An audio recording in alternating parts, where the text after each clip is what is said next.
Hi and welcome back to another look behind the scenes of the development of Operation Flashpoint Dragon Rising. Today we're going to be looking at, or rather listening to, audio. Audio plays a massive part in Operation Flashpoint. The sounds in Operation Flashpoint are very authentic. We've strived to record every vehicle and every weapon in the game. We know how passionate people are about the game and how passionate people are about the sounds of the game. Audio element really enhances the visual aspect of Flashpoint. We've got all sorts of different ambiences that really immerse the player in the world, and visuals are just one part of that. Audio plays a very big part as well. For example, when you're walking through a forest or patrolling a forest, you get ambient bird song, and the guys have actually gone out and found the animals that inhabit that part of the world to make sure it's authentic. Silence can be just as important as terrific noises.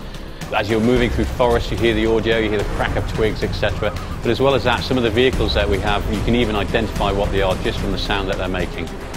We're allowed to mic up these tanks and vehicles with many mics just to get every intricate detail of doors opening, closing, engines, interior sounds of these vehicles moving, all of which you'll hear in the game.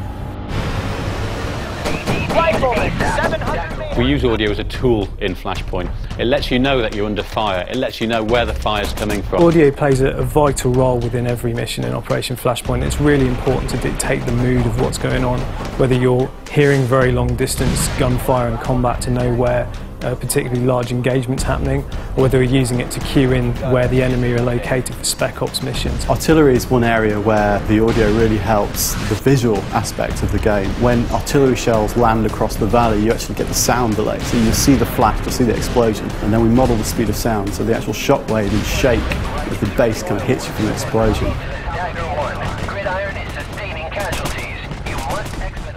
The sounds that we place within missions really do aid the player to find their way through the missions. They're going to know where a key installation is that the enemy have because they can hear it from a distance away.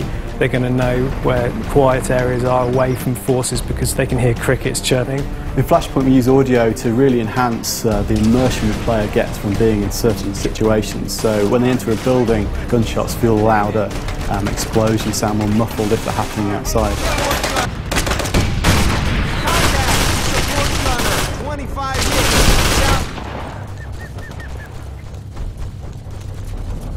When someone's firing at you from 500 metres away or 1,000 metres away, it's an actual asset of that weapon being fired at that distance. It's not trickery, there's no filtering or EQ being applied.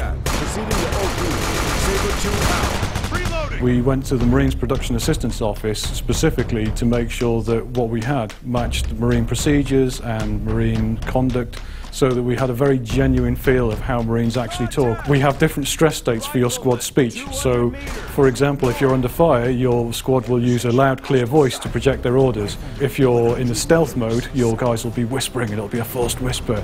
One of the best feelings in Flashpoint, and the one that gives you the fear the most, is hearing the bullets whiz and snap past your head and hit the brick wall in the background and smash a window and hit the stairs and zing off it. These things really make you panic, and it was one of the most important things to get into Flashpoint. And we think that when you start coming under fire and the PLAs start really suppressing you, you're not going to want to put your head up over those sandbags because one of those bullets could tag you and that'll be it.